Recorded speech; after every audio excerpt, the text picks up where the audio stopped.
পর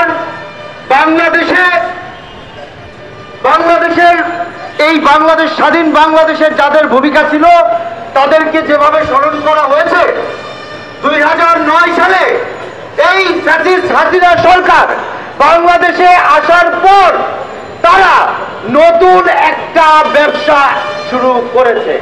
সেই ব্যবসাটা কি? শেখ মুজিবের মূর্তি ব্যবসা, শেখ মুজিবের গায়ের সেই কোটের ব্যবসা, শেখ মুজিবের ছবি দিয়ে তার ওই ব্যাচ বলে ব্যাচের ব্যবসা।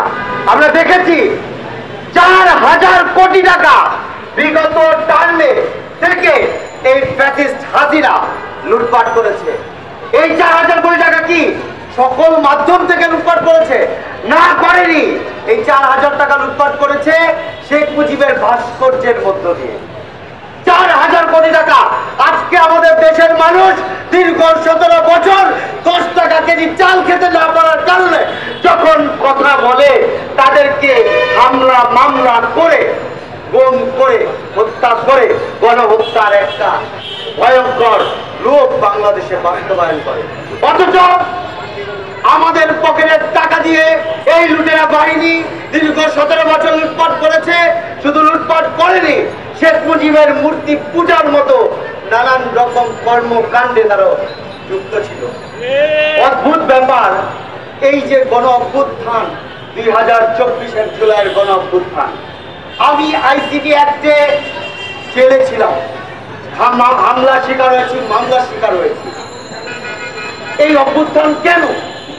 দীর্ঘ 17 বছর বাংলাদেশের মানুষ বাক স্বাধীনভাবে কথা বলতে পারেনি।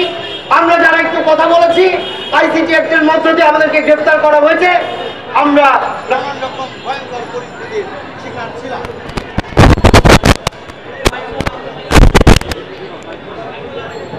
পরাধীন করে ফেলেছিল, সেই পরাধীন দেশটাকে আবারও স্বাধীন করার উদ্যোগে আমরা যে লড়াই সংগ্রাম করেছি, সেই সংগ্রাম করার পর আজকে উপদেষ্টা মণ্ডলীদের জায়গায় দেখি সেই ভারতীয় দালাল, সেই হাসিনার দালাল, সেই তোষামতকারী মোস্তফা সরোয়ার ফারুকী সহ যত রকমের দালালরা আছে তারা বসছে। তাদের কাছে আমরা বিচার দিয়ে কি ফায়দা পাবো? এই মুহূর্তে আমাদের একটাই দাবি, একটাই অঙ্গীকার, শেখ মুজিবের যে ব্যবসা দীর্ঘ 15 বছর হয়েছে এবং শেখ মুজিবের ব্যবসার মধ্য দিয়ে বাংলাদেশে যেভাবে অন্যান্য জাতীয় বীরদেরকে অবমূল্যায়ন করা হয়েছে, সেই অবমূল্যায়নের বিচার করতে হবে। শেখ মুজিবের ব্যবসা বন্ধ করতে হবে এবং জাতীয় বীরদেরকে নতুনভাবে সাধারণ মানুষের শিক্ষার্থীদের কাছে উত্থাপন করতে হবে। সবাই ভালো থাকবেন, সুস্থ থাকবেন, গণ অভ্যুত্থানের সাথে থাকবেন।